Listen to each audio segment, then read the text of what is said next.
Boker Tov. J'aimerais parler du dernier jour de Hanouka, Zot Hanouka. Et avant ça, remarquez quelque chose. Hanouka tombe toujours entre deux parachiotes. Entre Vayeshev et Miketz, ça tombe dans Vayeshev ou dans Miketz, ça tombe toujours à ces endroits. Demain, Zot Hanouka, Gimel Tevet, c'est exactement 3 mois après Rosh Hashanah. Dans la paracha de Vayeshev, c'est marqué comme ça. Il est marqué au sujet de Tamar et de Yehuda. Donc, Yehuda a eu un rapport avec elle. Il devait lui payer. Il a laissé quelque chose chez elle. En fin de compte, on ne l'a pas trouvé. 3 mois après, on se rend compte qu'elle est enceinte. Allez. Voyez que Mishlosh Chodashim, après 3 mois, Vayugad le Yehuda est mort.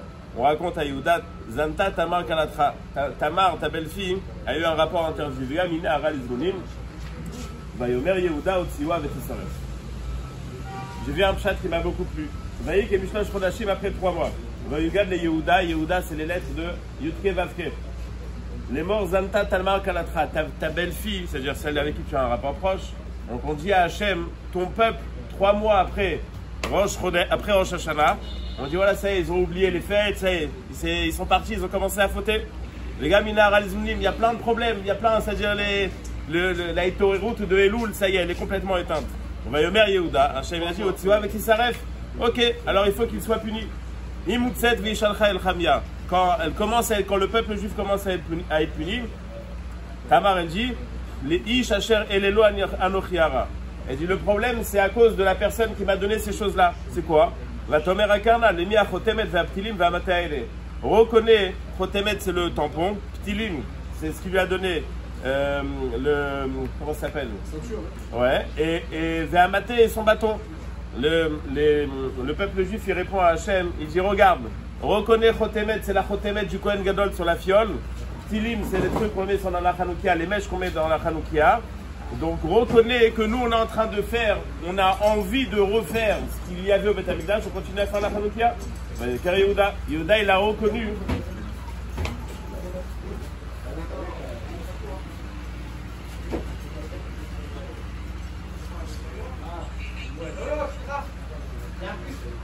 Et qu'il le recouvre, qu'il mette un manteau dessus, des choses.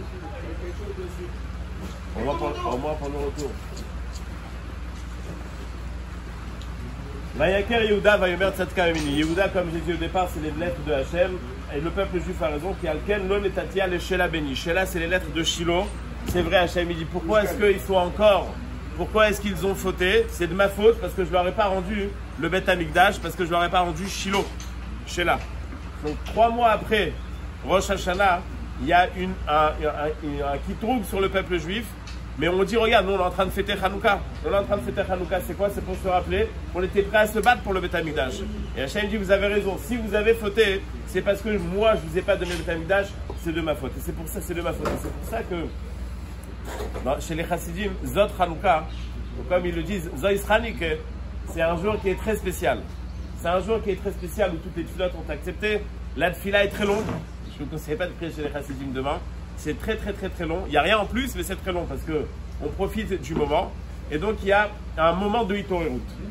Et c'est là le lien qu'il y a avec Hanouka dans la deuxième paracha. La deuxième paracha de la semaine, Yosef, Paro fait des rêves. Et Yosef vient lui expliquer les rêves. Après qu'il explique les rêves, Yosef il vient et lui dit, écoute Paro, j'ai un conseil à te donner.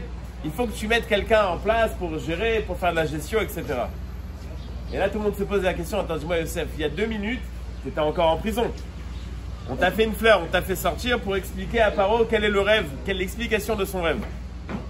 Mais de là à donner des conseils, personne t'a demandé de donner des conseils. Comment ça se fait que Yosef, il a osé donner un conseil à Paro? Réponse, il y a marqué dans les rêves que Paro a fait, il y a marqué qu'il a fait un rêve, Vaïkat, Vayachalom Shenit. Il s'est réveillé et après il a rêvé encore une fois. C'est pas, en vérité, c'est pas comme on comprend qu'il s'est réveillé et qu'après il a fait un second, il s'est rendormi, il a fait un second rêve. Dans son rêve, il a vu qu'il s'était réveillé et qu'après il s'est endormi et qu'il y a eu, le deuxième rêve. Donc dans son rêve, il a vu l'étape du réveil et il a vu le deuxième rêve. Donc c'était un rêve dans un rêve. Yosef, il lui dit, tu sais pourquoi tu as rêvé que dans ton rêve, tu t'étais réveillé et tu t'étais endormi? Parce qu'il faut que tu te réveilles. Il faut que tu prennes les choses en main. Si Hachem il t'a envoyé ce rêve-là, c'est pour que toi tu te réveilles. Donc l'explication de ce que tu as vu dans le rêve, que tu t'es réveillé, en fait l'explication c'est quoi? Réveille-toi. C'est-à-dire quoi réveille-toi? Il faut que tu gères. Il faut que tu prennes quelqu'un qui va te faire la gestion pour anticiper tous les problèmes de la famine. Le message que nous on doit prendre, c'est que nous aussi on doit se réveiller. Comme j'ai dit auparavant, 3 mois après Rosh Hashanah, ça y est, les fêtes c'était à belle lurette, on a oublié. On a oublié tout ce qu'on a décidé de faire en Elul, on a oublié tous les jours de Slichot qu'on a prié, on a oublié tout ce qu'on a fait à Kippour. Mais ce jour-là, ce fameux Zot Hanouka, c'est un jour où on doit être capable de se réveiller. Et je vais expliquer des détails bien sûr, dans quoi on peut approfondir son réveil, dans quoi on peut développer un peu plus. On va reprendre l'histoire de Hanouka. Bon appétit. On va reprendre l'histoire de Hanouka. Mais avant l'histoire de Hanouka, je vais faire un peu un retour en arrière. La première rencontre entre le peuple juif et les Grecs, ça remonte à quand? La première rencontre entre le peuple juif et les Grecs, 40 ans après la construction du second temple, il y a la première rencontre. Alexander Mogdon, Alexandre le Grand, qui a conquis le monde entier, a décidé de conquérir Yerushalayim aussi. Il arrive à Yerushalayim avec son armée, avec ses généraux, et Shimon HaTzadik, qui était Kohen Gadol, sort recevoir Alexandre le Grand. Donc Alexandre le Grand est venu écraser Yerushalayim. Il voit Shimon HaTzadik, il descend de son cheval et il se prosterne devant Shimon HaTzadik.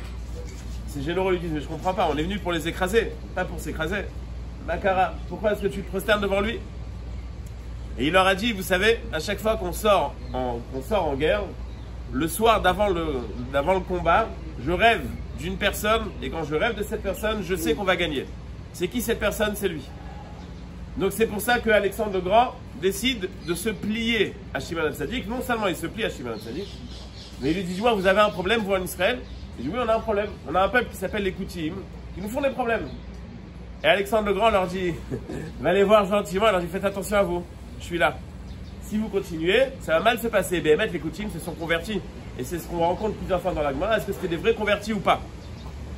Première rencontre donc entre les Juifs et les Grecs, c'est magnifique, ça se passe très bien. Deuxième rencontre, 60 ans plus tard, Yanaï Améler, un roi grec qui est le roi d'Égypte en vérité, mais comme les Grecs se sont appropriés toutes les terres qu'il y avait autour de la Méditerranée, donc ils placent des gens un peu partout. Et donc Yanaï Améler est un roi grec. Il décide de traduire la Torah en grec. Pour cela, il prend 70 chachamim et il leur dit, bon, vous allez me traduire la Torah. Attention, je vous connais, vous. Vous allez arrondir les angles. Donc qu'est-ce qu'il fait? Il les met dans 70 pièces différentes. Il n'y a pas de contact entre eux, il n'y a pas de WhatsApp, il n'y a rien du tout. Et il leur dit, allez, il faut traduire. Et ce qui se passe, c'est que les 70 chachamim font une traduction arrangée, sans s'être concertés. Ils savent très bien que s'ils marquent Bereshit bara Elohim, ils vont dire qui est-ce qui a créé Elohim? C'est Bereshit. Alors ils marquent Elohim bara Bereshit. La femme de Yanaï Améler s'appelle Arnevet. Dans la Torah, c'est marqué qu'il ne faut pas manger l'arnevet parce que c'est quelque chose qui est tamé. Il dit, attends, il va mal le prendre. Donc il change le terme. Et comme ça, la Gemara, elle ramène une liste de choses que les Chachamim ont su traduire et adapter aux besoins de Yanaï Améler. Je vais regarder après, je me rappelle. Je vais regarder après. Non, c'est une Gemara intéressante. La Gemara, elle donne la liste. C'est un moud Aleph et en bas et un moud Bet. Mais quelle Gemara, je ne me rappelle plus. Yanaï, c'est Antiochus 4. Non, Antiochus c'est maintenant. Donc ça c'est 40 ans. Alexandre le Grand, c'est 40 ans après la construction. 60 ans après, non, 40 ans après. 60 ans après les 40 ans, c'est-à-dire 100 ans après la construction, c'est Yanaï Améler. Et 100 et quelques après, c'est Antiochus. Donc Hanouka, l'histoire de Hanouka, elle arrive 200 ans après la construction du premier temple. C'est ce que le Rambam précise dans sa première halakha de Hanouka. Quand on a gagné la guerre, on est resté à peu près encore 200 ans avec un royaume juif en Israël. C'est-à-dire c'est arrivé au milieu du deuxième temple. C'est la question que je pose à mes enfants à chaque fois. Qu'est-ce qui était avant Hanouka ou Purim? Maintenant ils ont compris que je les embête. Mais dans l'histoire, Purim c'est passé avant Hanouka. Purim c'était entre le premier et le deuxième temple. Hanouka c'était au milieu du deuxième. Mais comme dans l'ordre, ça tombe toujours Hanouka avant Purim, comme Ouval. Donc ils se trompent. Donc maintenant ils ont grandi, donc ils ont compris l'arnaque. En tous les cas. Il y en a, ils sont en prénom grec. Camille. Bébé Yanaï. Ah, Talmaï, j'ai dit Yanaï. Talmaï. Ah, je te connais, je dis bébé Yanaï. Talmaï. Ah oui, c'est pas Tom. pareil. Ouais. Mais bon. Il y a plein de juifs qui s'appellent Alexandre, ça te dérange pas ça? Non, j'avais un copain qui Non. s'appelait Adrien. Non, mais je parle de Rabbanim, il s'appelle Alexander. Oui, mais il avait la Il y a des chassidim à l'exemple. Non, c'est quoi l'histoire? il avait la promesse que si tu nous laissais faire le. Voilà, et ils ont tous nommé leurs enfants, tous les enfants en temps de Shimon Hatzadik ont été nommés Alexandre. Donc c'est rentré dans le peuple juif, Alexander. Il y a plein de Rabbanim qui s'appellent Alexander. Il y a des chassidim à l'exemple. D'accord. Moi, mon fils, il a un copain qui s'appelle Alexander, ça faisait rire mes frères et sœurs en France. Qui voient Alexandre, c'est pathos. Entre Alexandre et Yanaï, c'était pas mal. Je vais dire qu'Yanaï, il a fait traduire. D'accord. Non, je sais pas, non, on appelait ça en plus Yanaï. On va voir, Talmaï. Non, voilà, c'est moi que j'ai pas fait. Bon, on va voir tout de suite. On va voir est-ce que c'était bon ou pas de traduire la Torah. Donc on est maintenant 200 ans après la construction du deuxième temple, Antiochus. Antiochus vient avec des décrets. Allez les amis, il n'y a plus Shabbat, il n'y a plus la Mila, il n'y a plus Rosh Chodesh. Vous allez écrire Al Keren Ashor. Keren Ashor, c'est la corne d'un taureau. Vous allez écrire En Anu Chelek Beloke Israël. Le symbole du Keren Ashor, c'est la puissance de l'homme. C'est la puissance du travail. C'était le drapeau. C'était le drapeau des Russes. Comment ça s'appelle là? Avec quoi on fait la fauche? C'est le travail, c'est l'homme. En Anu Chelek Beloke Israël. On ne croit plus en Dieu. Vous allez laisser vos portes ouvertes. Et sinon, on va arracher les portes de vos maisons pour que vous ne puissiez pas faire des mitzvot en cachette. Jusqu'à que, c'est marqué dans le Midrash, après Hanouka, cette histoire est arrivée. Il y a des gens qui voulaient faire Shabbat et on les empêchait encore, c'était encore la guerre. Et ils sont partis se cacher dans une grotte. Les soldats grecs sont arrivés et leur ont dit où vous sortez et vous êtes Mechalel Shabbat ou on vous tue tous. Et ils ont mis le feu à l'entrée de la grotte, ils sont tous morts comme ça asphyxiés. C'est-à-dire que là, il y avait une vraie guerre de religion. Sheila et Makara. Qu'est-ce qui s'est passé? Le premier contact.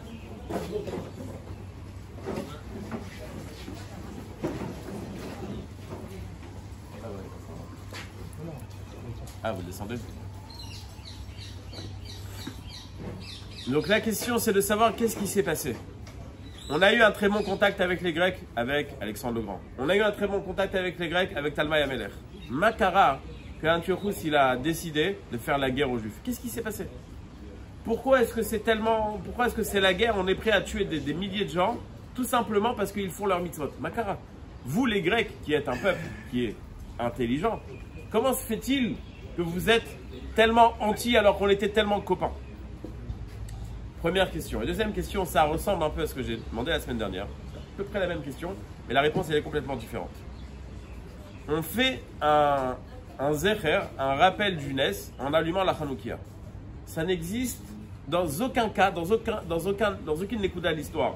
Pas le fait qu'on se rappelle cette histoire-là, mais de te demander d'allumer, de faire quelque chose qui ressemble à la mitzvah qui a été faite au Beth Amikdash, de cette manière-là, ça n'existe pas. Ok? Donc il y a quelque chose de bizarre dans cet allumage. On te demande de faire un allumage, c'est quelque chose qui est étonnant. Avant de répondre, j'aimerais faire une introduction. Ça peut intéresser tout le monde. Il y a marqué dans la Gemara que Harotze le Ha'ashir Yatzpin. Celui qui veut s'enrichir, il doit prier vers le nord. Harotze le Harkim Yadrim. Celui qui veut devenir Chacham, il doit aller vers le sud. Il doit prier vers le sud. Bien sûr, on prie vers l'est, parce que c'est nord-est ou sud-est. Ok? Pourquoi le nord et pourquoi le sud? Parce qu'au Beth Amikdash, au nord, il y avait le Shulchan.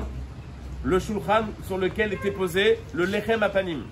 Et le Lechem Apanim, c'est le symbole de la Parnassa. Le Shulchan en or, le Lechem Apanim, c'est le symbole de la Parnassa. Donc Harotze, Leha Ashir, celui qui veut s'enrichir, il doit prier dans le sens du Shulchan. Mais Harotze le Harkim, celui qui veut avoir plus de Chorma, il doit se tourner vers la Menorah. Pourquoi la Menorah? Quel rapport la Menorah et la Chorma?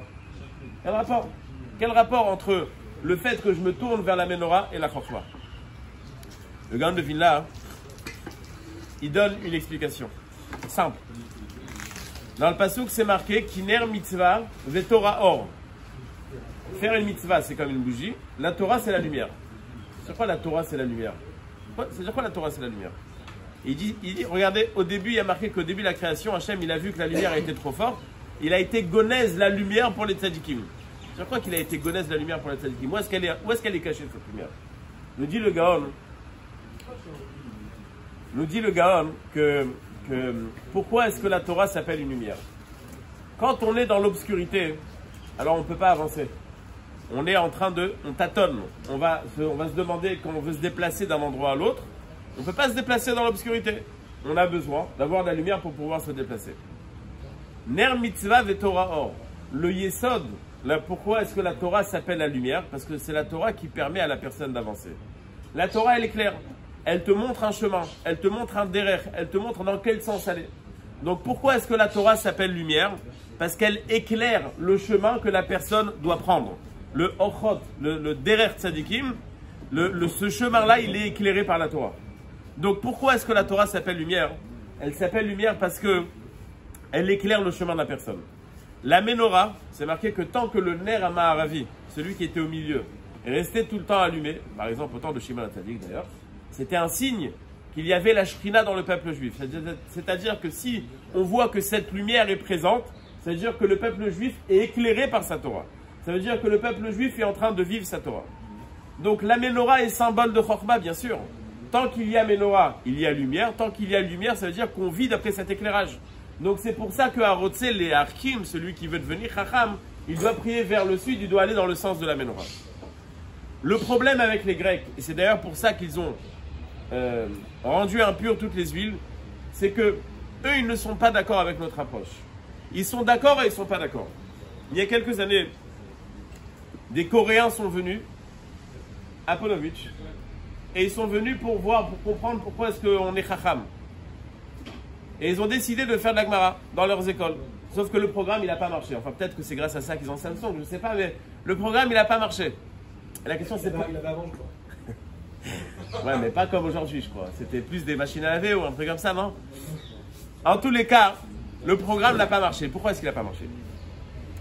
Le vikouach, la discussion profonde entre le peuple juif et les Grecs, c'est est-ce que la chokhmah, c'est la chokhmah dans l'absolu, ou est-ce que la chokhmah, c'est pratique? Est-ce que c'est quelque chose à disséquer, à comprendre, à pouvoir discuter, à avoir une discussion intéressante? C'est des valeurs, c'est super intéressant comme discussion. Ou est-ce que c'est Torah Maasi? Est-ce que c'est les Maasé? Quand j'étais à l'Yeshiva Ktana, au Rinci, alors au début, les premières années, pour attirer les Bachurim à faire de la Yeshiva, ils nous disaient ouais, vous allez faire du Chol. Donc on avait 2 heures de Chol par jour. C'était une grande blague. Et on avait un prof de français. On est tombé sur un prof de français qui aimait son métier. Ça arrive. Et donc il nous apprend comment faire une étude de texte. Donc il nous met encore l'image devant moi. Il écrit un texte tableau de Victor Hugo. Et d'ailleurs, il entoure tous les termes qui parlent de lumière et tous les termes qui parlent d'obscurité. Et il relie tous les termes de lumière et tous les termes d'obscurité. Et il nous dit voilà, donc vous voyez que l'auteur, il a voulu expliquer le rapport entre la lumière et l'obscurité. Et là, moi, Bafo et Shiva, je suis désolé, mais alors vraiment, c'est du grand n'importe quoi. Des fois, c'est du grand n'importe quoi. Je vous croyez vraiment que l'auteur, il a pensé à ça? Il y a un gars, il a écrit un texte. Ok, maintenant vous êtes en train de raconter n'importe quoi. Bon, il m'a demandé est-ce que je lisais beaucoup. Je lui ai dit non, j'ai pas le temps. Il m'a dit mais il faut lire plus, comme ça tu vas. Je lui ai dit bon, alors je vais lire aux toilettes. Et là, le livre qu'il avait dans les mains, il me le lance à la figure. Non, littérature, c'est pas une littérature de. Bon, vous avez compris de quoi il a dit. Il s'est énervé sur ma remarque. Tout ce qui est chokhmah, c'est intéressant, d'accord? Mais est-ce que ça change une personne? Est-ce que ça transforme la personne? Est-ce qu'un mathématicien, il est forcément quelqu'un qui a des valeurs? Ça peut aider, bien sûr, mais ça peut être pire. Quand il ne transforme pas ses valeurs, c'est bien pire que quelqu'un qui n'est pas chacham.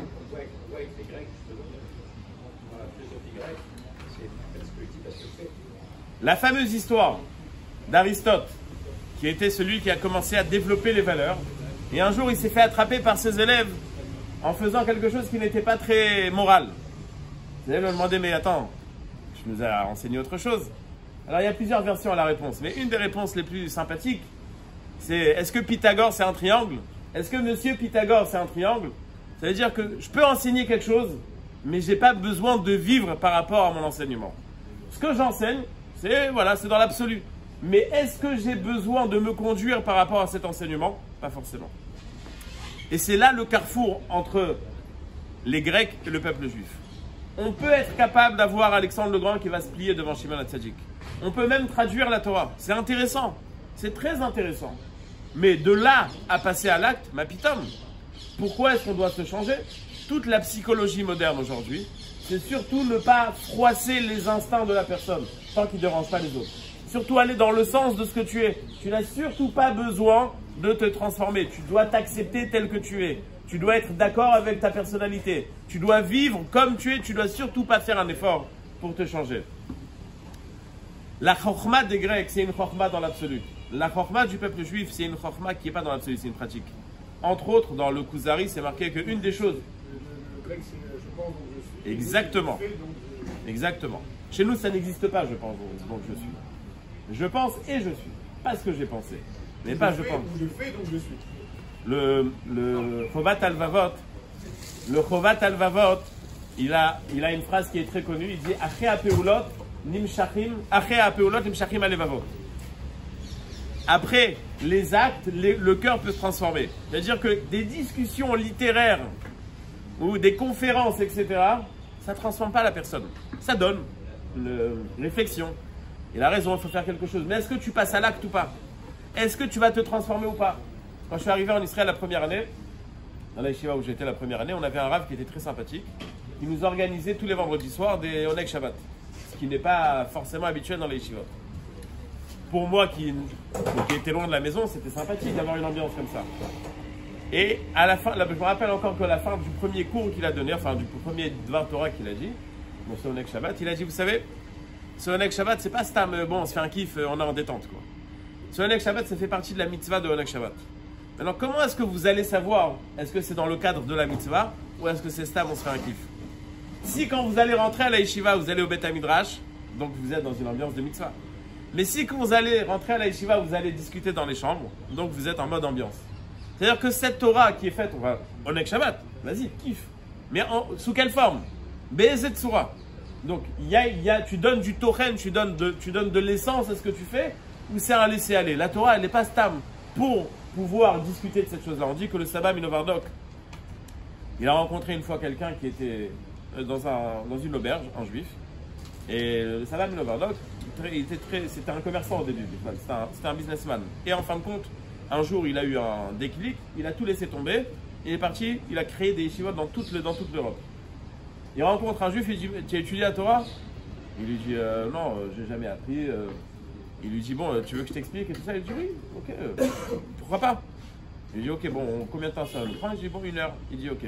Alors il dit à le commerçant, là, le juif, il dit à son cocher, il lui dit, bon, prépare la voiture pour dans 1 heure. Le Sabba Minovardok, il dit, bon, laisse tomber. Je parle pas avec toi. Il dit, comment ça, tu parles pas avec moi? On a dit 1 heure.